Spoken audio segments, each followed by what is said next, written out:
Morning, church family. I want to thank you for your warm invitations for a birthday song for our firstborn over here and his first birthday. And I also just want to thank you guys for being so friendly, so open. It's been nice to be here. I have to tell you, when we first walked in the church, nobody really knew who we were. So for about 30 minutes, I had that blessing of anonymity, And everybody walked up, and I swear we had at least 5 or 6 people walk up and say, "Hey, how you doing? What brings you to the area? Where are you working? Why'd you come to this church?" And I'm like, well, I kind of got put here by the conference. So, and I got a couple of startled looks. But, I really, really got a sense for what this church is really like without knowing I was the pastor. So I want to tell you guys, excellent. I want to just thank you for your friendliness, your openness. And I wanted to give you just a brief sketch before I start my sermon, let you know a little bit about myself. I grew up in Ohio. So I'm kind of an Eastern boy back that way. And I was there for 19 years. I've been in Adventist schools from first grade all the way through my master's. So I've got a long time out there with that. And I initially decided that Ohio was nice, but I needed to head a little bit west. So for college, when it came time to leave high school, I went to Union College out in Lincoln, Nebraska. Keith mentioned that a little while ago. I only made it to the plains, so there was a lot of flat land, a lot of corn, and I think, Teresa, you said you were from Union there, right? 97? No, you left in 98. That's right. So we've got another Unionite here in the crowd, and she'll understand when I say that Union had something special. There was a lot of there was a lot of boring territory around Union, but Union College was something special. I met my wife there, actually, in my first Greek class. She was the only blonde sitting in the row right in front of me, and the whole time I just kept looking at the back of her head thinking, man, who is that? And I found out a few weeks later, she finally started to talk to me, and we started to date a little bit. And Union College, for me, was an excellent place.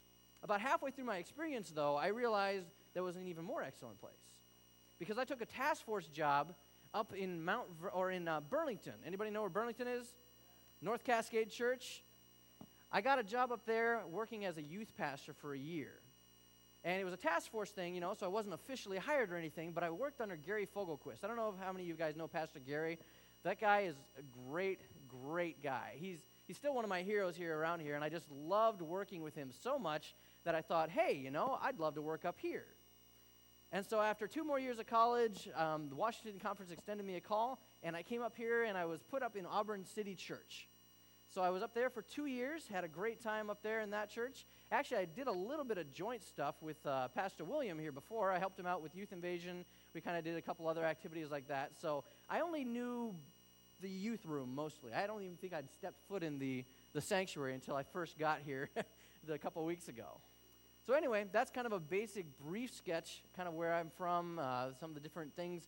I'm sure you'll get to know me a little bit more from this point on, and if I start telling you stories and they start overlapping, I apologize.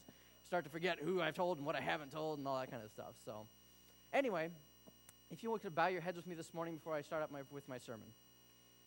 Lord, I just ask that you be with us this morning. I ask that you bless my words and that you bless the ears of those who hear them. I thank you for your love and for sending your Son in your name. Amen. These are the lyrics from one of my favorite songs. They're written by a man who was looking back on his life, and he was seeing how the things that he prayed for from the time he was little to the time he was grown up changed. Here's the lyrics. It says, "The things I prayed for when I was young, that my father would love me like his only son, that my mother would be patient with me, and that my sister would not leave, that my hair wouldn't stick up in weird places, and that I'd be somebody someday. The things that I prayed for in my teens, that God would forgive all of my evil deeds, that my father and my sister would come home, and that mom could meet our needs, that my hair would stick up in weird places, and that I'd be somebody someday.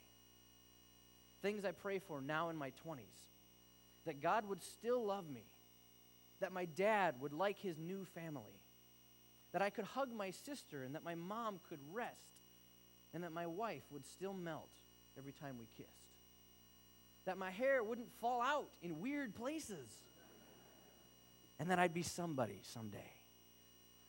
Years go by so easily that sometimes I forget. Years go by and they make me see that there's just no time for my regrets. No time for my regrets. These are the things that I prayed for, that I'd be somebody someday. To me, the song kind of focuses on what this guy has prayed for, but I think that what he's really talking about goes beyond the things he prays for and is actually something else entirely. I think he's talking actually about the things that he was afraid of, the things that worried him and bothered him over his lifetime, and how he always felt the need to pray for those things. I think it's interesting, actually, to look back at our own lives to see what kind of things we may have been afraid of. I'm sure they changed from being young to old, but since I'm new here, I thought that maybe I should share some of those things with you guys. Some of my own fears from when I was young. The things I was afraid of when I was young.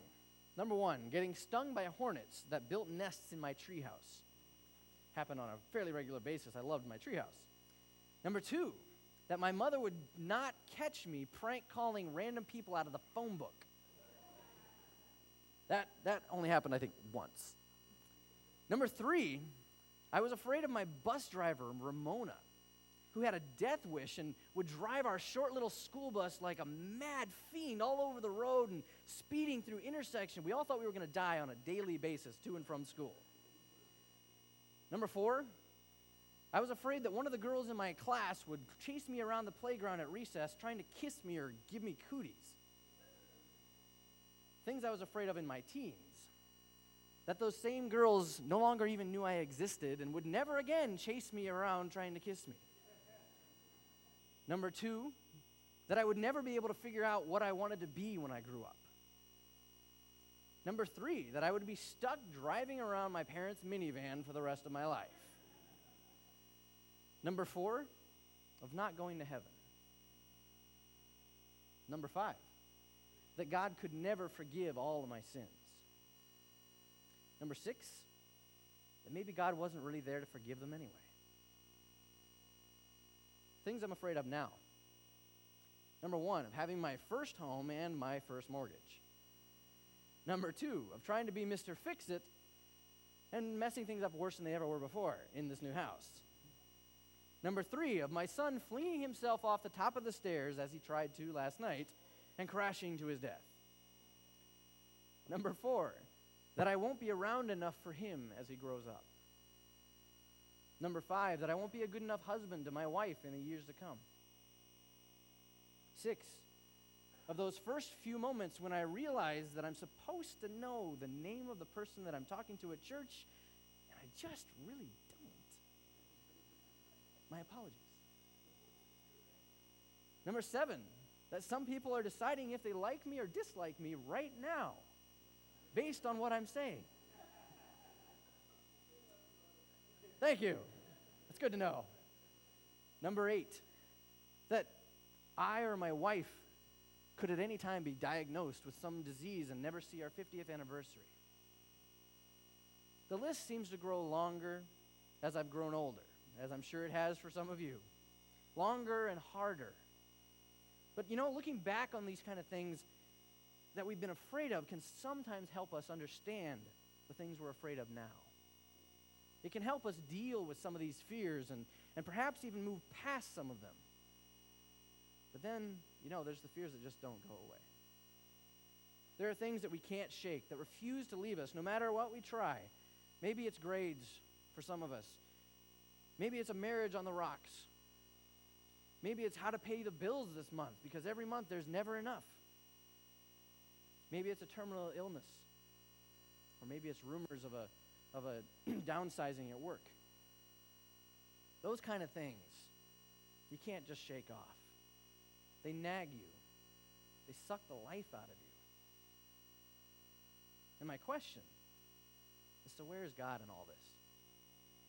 What kind of hope can he give us to face all of these fears? We know he doesn't just stop the bad things from happening. Good things happen, or bad things happen to good people all the time. But where is he when we have no answers and can only look forward to a future faced with fear? Turn with me to the first chapter of Joshua, to the story of a man who was acquainted with some of these kind of fears, because he had just been given the seemingly impossible task of leading over 1 million untrained slaves to conquer a land full of hostile people and walled cities. Joshua chapter 1. He's standing before the multitudes now, in the same place that so recently had been filled by Moses, who had led him out of slavery in Egypt, but had now died, leaving him in charge. He knows what lies ahead. He's heard all the reports. They speak of giants and massive cities. Can he really do this? Can he really lead the children of Israel into the promised land? Can he be another Moses? All of these fears must have been racing through his mind as the people were encamped on the western side of the Jordan. In the midst of all these fears, God shows up. The Bible doesn't say if it was in a cloud or a beam of light, or if he just suddenly spoke out and interrupted him in the middle of dinner, but it only says this. Joshua chapter 1, verse 1. It says, after the death of Moses, the servant of the Lord said to Joshua, son of Nun, Moses' aide. In the next few verses after this, God doesn't beat around the bush. He gets right to the point, and he tells Joshua that he's called him to lead the people, just as he called Moses. He echoes the same words even that Moses had used when passing the mantle of leadership onto Joshua in Deuteronomy 31. Hearing those familiar words, it must have given Joshua added courage. God goes on to speak of victory, prosperity, and of the need for Joshua to keep and to teach the people the law. But then, in verse 9, he speaks directly to Joshua's innermost fears. Listen to what he has to say. Joshua chapter 1, verse 9. He says, have I not commanded you? Be strong and courageous. Do not be terrified. Do not be discouraged. For the Lord your God will be with you wherever you go. Now, I want to take this verse apart a little bit, because the first few things that God says to Joshua here sound like commands. Be strong. Be courageous. Don't be terrified. Don't be discouraged. But in the original Hebrew, the last part of the verse is what makes it interesting. The way the verse is written, those three commands are first given. Be strong, courageous, don't be terrified. But they're connected with the last phrase, with a word that means for or because. This means that the last part of the verse is the reason why Joshua can do what God was commanding. The reason why he could be strong and courageous. The reason why he didn't need to be terrified or discouraged. It's the answer that God gives him to face his fears. Don't be afraid, for I am with you. Just at the beginning of something new and intimidating, when everything seems too much for Joshua, God's answer is his presence. And it's been his answer to more people than just Joshua. I'm going to run through you here a couple other verses where I found where God is giving the same promise. Abraham's fear.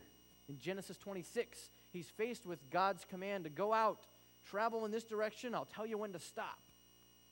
He takes his entire family, which is a massive caravan at that point, and just starts heading off in a direction towards the desert. When he voices his fears to God, God looks at him and he says, do not fear, for I am with you. Another one, when Moses was giving his final address to the Israelites before he died, he gave them God's assurance, saying, and the Lord is the one who goes ahead of you. He will be with you. He will not fail you or forsake you. Do not fear or be dismayed. In 1 Chronicles, when David was dying and giving his last instructions to Solomon, he gave him God's promise. And he says in 1 Chronicles, and the Lord is the one, then David said to his son Solomon, be strong and courageous and act. Do not fear or be dismayed, for the Lord God, my God, is with you.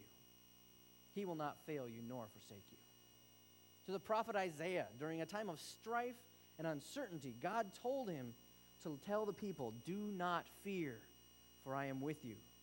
Do not anxiously look about, for I am your God. I will strengthen you. Surely I will help you. Surely I will uphold you with my righteous right hand. Consistently throughout the Bible, we see God giving the same promise over and over to people. And they have passed it on through the generations as a kind of hope, a promise that they can cling to when times are tough and when fear is awakened. So what we seem to have here then is a consistent answer from God to people's fear, his presence. My next question is, how does that really help us today? How does knowing that God is there when we're afraid of something really help us with those fears? And I guess I kind of see it this way, because I'm trying to wrestle with this idea in my own mind as I was studying this passage, and I said, that's great, he's there. What does it do for me? And the only way I could make it make sense in my mind was to think back to the day when Melissa and I were married. Melissa looked at me and she vowed that day to stand by me through the good and the bad for the rest of our lives. 3 days after she made that vow, I was stung by a jellyfish and almost had an allergic reaction that could have killed me. 6 days after that, we were snorkeling and were almost swept out to sea by a fast-moving current that we hadn't noticed. After 6 months, we got stranded in Rome and almost had to sleep in an alley. After a year, we moved to Auburn Academy and we were living in a dorm. And then it burned down with everything that we had in it. After 4 years, we were both in the middle of completing our master's degrees and suddenly found out that we were going to have a kid. Kind of changed the plans on that one a little bit. On our wedding day, Melissa didn't know that all of these things lay ahead. She didn't know we were going to have all these problems, these struggles. If she'd had like a list with all the dates and times and the bad things that were going to happen sitting in front of her before she made that vow, I wonder if she would have gone through with it. But the situation isn't really like that with God. The fact that he promises to stick by us means something more, because he knew what he was getting into. He knew that there were going to be problems when he made us. He knew there was going to be fear and struggles, and he went through with it anyway. To me, the promise from God that says, "Don't be afraid, I will be with you," is an assurance that when fears arise and we go through the hard times, God will consistently be there for us. I don't know if you've ever had an experience where you've really had a hard time and you're telling somebody about this terrible thing that's been happening to you, and you kind of get that look in their eyes, like all of a sudden, you've been talking and they start to kind of hedge away, and they're like, well, I'm really sorry about that, but I gotta go. I don't know, maybe I'm the only one who's had the experience out there, but that's not God. When the rough stuff hits, when we're afraid, when we're having a hard time in life, God doesn't say, hey, whoa, that's really sad, I'm sorry to hear about that, but no. He says, I'm sorry to hear about that. I'm right here. I'm going to stay with you. God's promise is a promise of presence. And it's a consistent reminder that he is in this for the long haul and that nothing will make him turn his back on us. This is the awesome part. Even in the last verse of the Gospel of Matthew, this promise is echoed again in one of the last things that Jesus says to his disciples before leaving. They were faced with an uncertain future, and now their leader is leaving them, and his parting words were, surely I am with you always, even unto the end of the age. And he's still saying the same thing to us and to our fears today. God never made us a guarantee that said life is going to be easy, life is going to be free from pain and struggles. But through his Bible, he's actually telling us the same thing he told people thousands of years ago. Don't be afraid. I will be with you. I won't pretend to know how this kind of a promise should affect you. On an individual basis, I hardly know most of you, and I know a couple of names. I don't know how this promise is going to affect your life. I don't know what it means to you to know that God is with you. And so instead of trying to wrap it all up into one sentence that says, here, I'm going to apply this to you, this is how you should take it, instead of doing that, what I'm going to ask you to do is turn to the person next to you and ask them how it affects them. Maybe in our shared experiences here, we can find out a little bit more about how the fact that God is with us affects our lives. Ask one of the people next to you this question. Ask them why God's answer to our fears, that I will be with you, makes a difference. How does that really help? And why is that his response to our fear? After you've shared your thoughts, I'm going to give you about a minute here. Just share them, and when the room starts to quiet down, I'll have a final last prayer.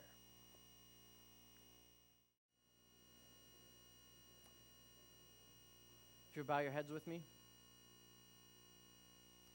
Lord, I want to thank you this morning for being in this room with us, for being in our lives, and for being in our futures.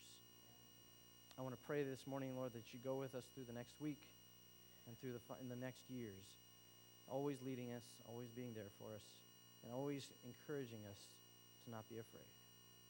We ask these things in your Son's name.